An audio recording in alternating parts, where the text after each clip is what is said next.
Mes chers, bonjour. Dans cette vidéo, on va voir la représentation, l'étude et la représentation graphique des fonctions homographiques définies par la formule ax plus b sur cx plus d à condition que cette quantité a fois d moins b fois c est différent de 0 et c différent de 0.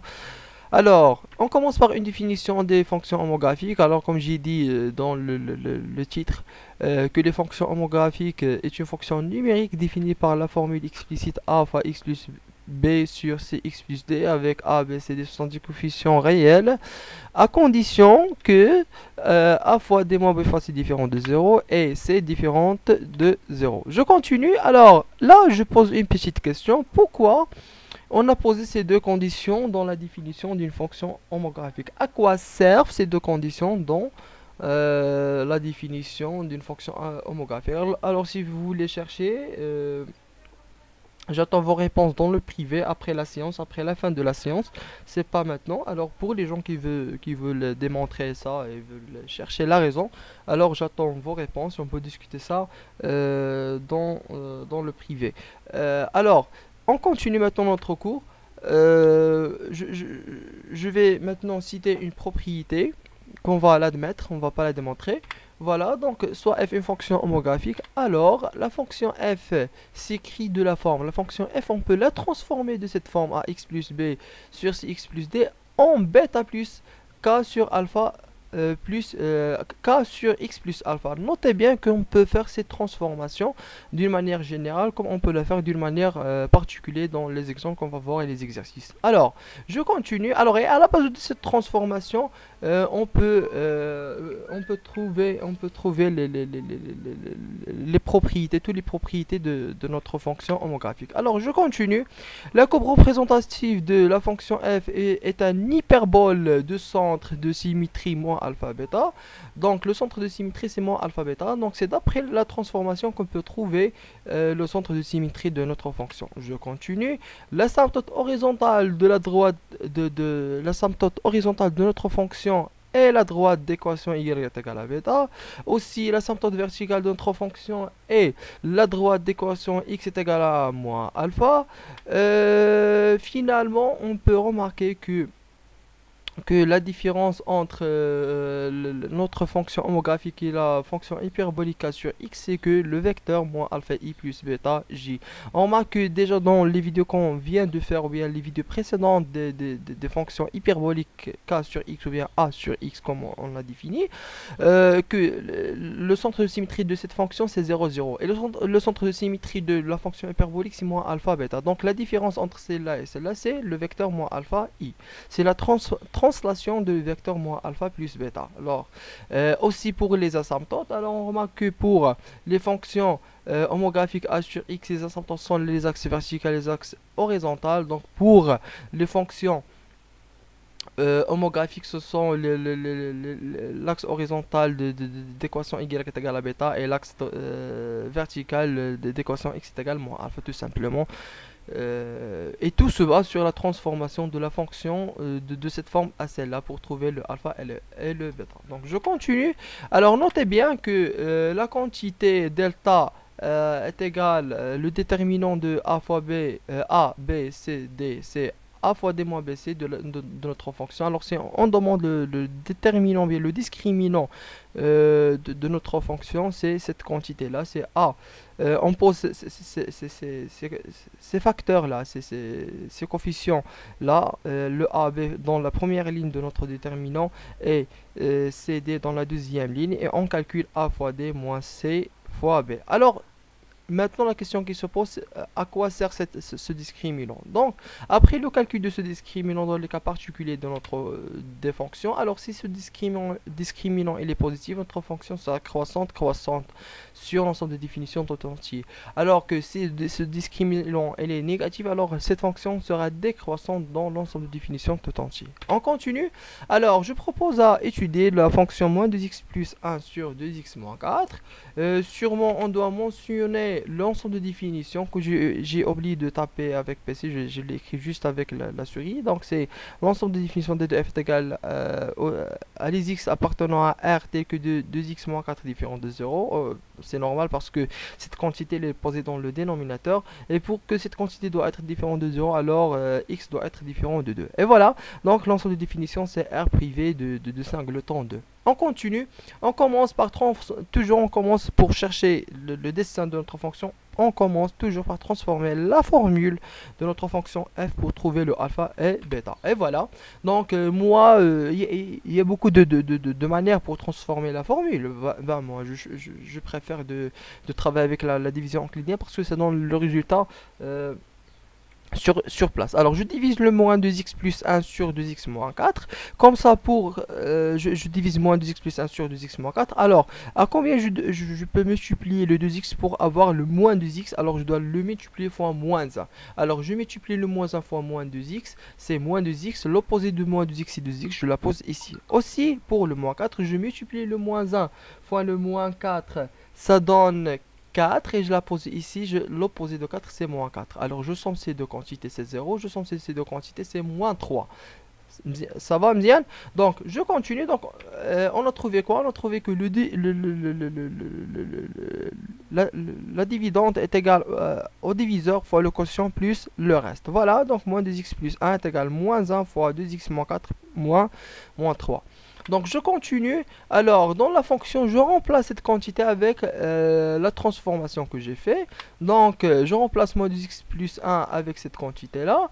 Donc c'est moins 1 fois 2x moins 4 moins 3. Alors كل وحدة فيهم كنعطيها le dénominateur ديالها كنفرقهم كتولي لي moins 1 fois 2x moins 4 sur 2x moins 4 moins 3 sur 2x moins 4. Je continue, alors à cette étape, je vais simplifier le 2x-4 posé dans le numérateur avec le 2x-4 posé dans le dénominateur de cette façon. Comme ça, j'aurai que moins 1, moins 3 sur moins 2x-4.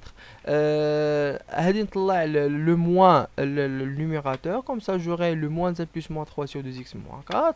Je continue. Donc, notre fonction devient moins 1 plus moins 3. Alors, ici, on ne plie pas de factoriser avec le 2. Pourquoi? Parce que la fonction avec laquelle on compare pour extraire le alpha et le bêta, c'est celui-là. C'est f de x est égal à bêta plus k sur x plus alpha. C'est pas 2x. Alors faites attention de laisser que le x seul pour chercher le alpha. Sinon, si vous laissez que le 2x, on ne peut pas considérer le moins 4 comme alpha. Alors, on doit laisser que le x seul dans le dénominateur. Alors, je factorise avec le 2. Alors, je divise le numérateur et le dénominateur avec le 2 pour que le 2 s'en va avec le nombre avec lequel j'ai divisé ces deux. C'est lui-même. Alors, j'aurai moins 3 sur 2 dans le numérateur et dans le dénominateur x plus moins 2. Alors, à ce niveau-là, je peux extraire facilement le alpha et le bêta. Alors, c'est clair, sûrement, on a écrit notre fonction sur la forme de bêta plus k sur x plus alpha. Donc, le bêta, automatiquement, par identification terme à terme, donc bêta c'est moins 1 et alpha c'est moins 2. Donc, alors, bêta est égal à moins 1, alpha est égal à moins 2. Je continue, donc d'après cette précision, bien cette précision de alpha et bêta, on peut citer les propriétés de notre fonction hyperbolique, de notre fonction homographique. Donc la courbe représentative de la fonction f est un hyperbole de centre de symétrie oméga est égal à 2 moins 1. Aussi asymptote horizontale d'équation y moins 1. Asymptote verticale d'équation x est égal à 2. Puis on calcule le discriminant qu'on vient de définir. Donc c'est a, b, c, d. Donc je remplace le a avec sa quantité c moins 2. Le b c'est 1, c c'est 2 et d c'est 4. Pourquoi? Parce que la fonction qu'on travaille avec c'est celle-là. Donc c'est f de x est égal à quoi? Est égal à moins 2x plus 1 sur quoi? Sur 2x moins 4. Donc le coefficient a c'est moins 2, le coefficient b c'est 1, alors le coefficient c c'est 2 comme vous voyez et le coefficient d c'est moins 4. Les coefficients 2 quand je vous donne la fonction le 4 attaque l'exercice. Donc on va multiplier le moins 2 fois moins 4 moins 2 fois 1. On calcule, on trouve que c'est 8 moins 2, c'est 6. Alors, puisque le discriminant est strictement positif, alors le tableau de variation sera croissant, croissant. Maintenant, après la précision des propriétés de notre fonction homographique, alors on va chercher quelques points de côté droit de notre alpha qui est égal à 2, de notre alpha qui est égal à 2, donc de ce côté-là, de côté droit. Donc moi j'ai choisi 3, 4, 5, 6, alors ces points vont nous aider à bien dessiner notre fonction. Maintenant je vais passer au graphe pour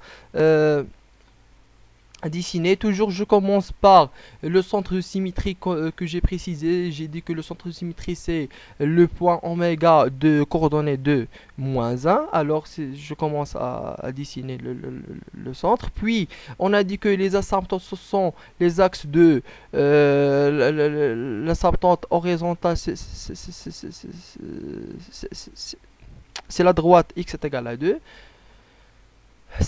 Désolé, c'est l'asymptote verticale et l'horizontale c'est à droite y est égal à moins 1.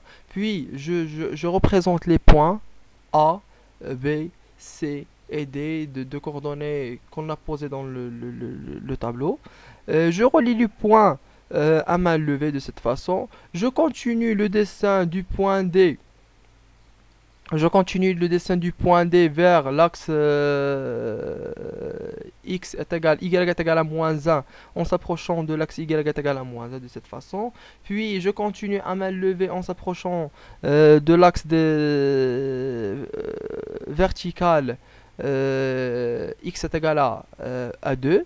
Comme ça, on a dessiné notre fonction sur la partie de plus l'infini. En faisant la symétrie de cette partie de l'autre côté, on aura le dessin tout entier. Tout simplement, c'est ça. Alors, maintenant, on va passer au deuxième exemple. Alors, le deuxième exemple, je propose à étudier 2x plus 5 sur x plus 2. Alors, on commence toujours par transformer notre fonction pour trouver le alpha et bêta. Une division euclidienne. Donc, je divise le 2x plus 5, le 2x plus 5 sur x plus 2. Alors, à quoi je dois multiplier le x pour avoir le 2x c'est 2. Donc, 2 fois x c'est 2x. Donc, l'opposé de 2x c'est moins 2x. 2 fois 2 c'est 4. L'opposé de 4 c'est moins 4. Donc, je somme les termes. Donc, 2x plus moins 2x c'est 0. Plus 5 plus moins 4 c'est 1. Donc la quantité de x plus 5 est égale à 2 fois x plus 2 plus 1. Alors dans la fonction je remplace 2x plus 5 avec la formule que j'ai trouvée. Donc je continue le calcul. Le dénominateur ديالها, je simplifie le x plus 2 avec le x plus 2. On a trouvé que f de x est égal à quoi? Est égal à 2 plus 1 sur x plus 2. Et là, puisqu'on a le x tout seul dans le dénominateur, alors automatiquement le alpha est égal à 2 et bêta est égal à 2. Je continue. La courbe représentative de la fonction f est un hyperbole de centre de symétrie moins de 2. Asymptote horizontale y est égal à 2. Asymptote verticale x est égal à moins 2. Le discriminant, on le calcule, on va le trouver qu'il est égal à moins 1. Puisqu'il est négatif, alors le tableau de variation sera décroissant, décroissant. Un petit tableau, dans lequel je choisis quelques points à droite de ce point-là, de moins 2. Donc c'est moins 1, 0, 1, 2. Leur image respective 3, 5 sur 2, 7 sur 3, 9 sur 4. Je passe maintenant automatiquement dans le graphe pour les dessiner.